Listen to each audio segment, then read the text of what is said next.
থাকবো যে কিছুদিন আগে কিন্তু বারুইপুরে এই 200 কলোনিতে অভিযোগ উঠেছিল যে বিএলওর বিরুদ্ধে যে বিজেপির যে বিএলএ সেই বিএলএ কে মারধর করার, এবং এছাড়াও যেটা অভিযোগ উঠেছিল যে এখানকার যে বেগমপুরের গ্রাম পঞ্চায়েতের উপপ্রধানের স্বামী চয়ন বর্মনের বিরুদ্ধে তিনিও নাকি ওই বিজেপি বিএলএ কে মারধর করেছে, এবং সেই কথা সম্পূর্ণ ভুল, এবং সেই ভুলের জন্য আজ বেগমপুর 200 কলোনিতে কিন্তু এক বিশাল মিছিলের আয়োজন করা হয়েছে। আমি ক্যামেরা পার্সন বিকাশকে দেখাতে বলবো যে আমাদের সঙ্গে রয়েছে বিধায়ক, এবং তিনিও এই মিছিলে অংশগ্রহণ করেছে, এবং খুব বড় মিছিল এখানে উপস্থিত হয়েছে। এবং আমি দেখাতে বলবো যে পিছনে একদম কাতারে কাতারে যে 200 কলোনির যে লোক, সেই লোক কিন্তু এই মিছিলে অংশগ্রহণ করেছেন, এবং এই মিছিলে যাতে বিজেপি, তাদের অভিযোগ যে বিজেপি এখানে কিন্তু যে মতুয়া সম্প্রদায় এবং বিভিন্ন সম্প্রদায়ের লোকদের গালাগাল করেছে। এবং আমি বিধায়কের সঙ্গে কথা বলে নেব।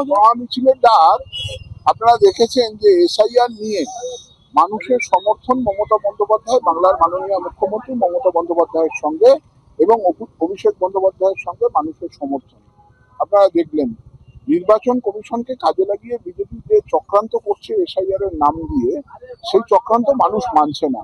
এখানে দেখেছেন যে মতুয়া সমাজের মানুষরা তারা এখানে একত্রিত, এবং তারা দেখেছেন যে একটা বুথে সমস্ত মানুষ এক জায়গায় হয়ে রাস্তায় নেমেছে।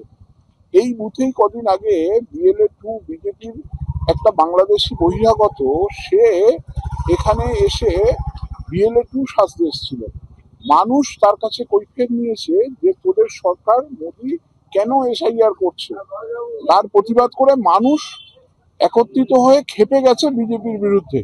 সেই খেপার রাজনীতি আজকে প্রতিফলন দেখছেন যে গ্রামের মানুষ সব একত্রিত ভাবে রাস্তায় নেমেছে। বাচ্চা, বড়, বয়স্ক মানুষ, মহিলারা, মায়েরা, বোনরা সবাই রাস্তায়, সারা সাধু সন্ন্যাসী সবাই নেমেছে। দেখছেন আপনারা যে মানুষের সমর্থন মমতা বন্দ্যোপাধ্যায়ের সঙ্গে বাংলার, তার প্রমাণ আজকে আপনারা হাতে হাতে পেলেন। শুধু তাই না, 286 খানা বারুইপুর পূর্ব বিধানসভার বুথ আছে, সেই বুথে প্রত্যেকটা বুথে এইরকম মিছিল বেরিয়েছে। মানুষ দুহাত ভরে মমতা বন্দ্যোপাধ্যায়কে সমর্থন করছে, আশীর্বাদ করছে। আপনারা দেখেছেন যে বাংলার আমাদের মাননীয় মুখ্যমন্ত্রী মমতা বন্দ্যোপাধ্যায় তিনি এসআইআর এর ফর্ম ফিল আপ করেননি। তিনি বলেছেন যে বাংলার মানুষ যতক্ষণ না পর্যন্ত তার নাগরিকত্ব এবং সুরক্ষিত হবে, ভোটাধিকার থাকবে, ততক্ষণ পর্যন্ত আমি ফর্ম ফিল আপ করবো না। মানুষ মমতা বন্দ্যোপাধ্যায়ের প্রতি আস্থা, বিশ্বাস, ভরসা রেখেছে। অভিষেক বন্দ্যোপাধ্যায়ের নেতৃত্বে আগামী দিনে এসআইআর লড়াই একদম দিল্লি পর্যন্ত চলবে। বিজেপির তরফ থেকে অভিযোগ করা হচ্ছে যে এই যে BLA-2 তাকে কিন্তু তৃণমূলের তরফ থেকে মারধর করেছে এবং মারধর করেছেন। মানুষ বিজেপির বিরুদ্ধে খেপে উঠেছে। মানুষ বিজেপির লোকদের দেখলেই তাড়া করছে, মারছে, ধরছে।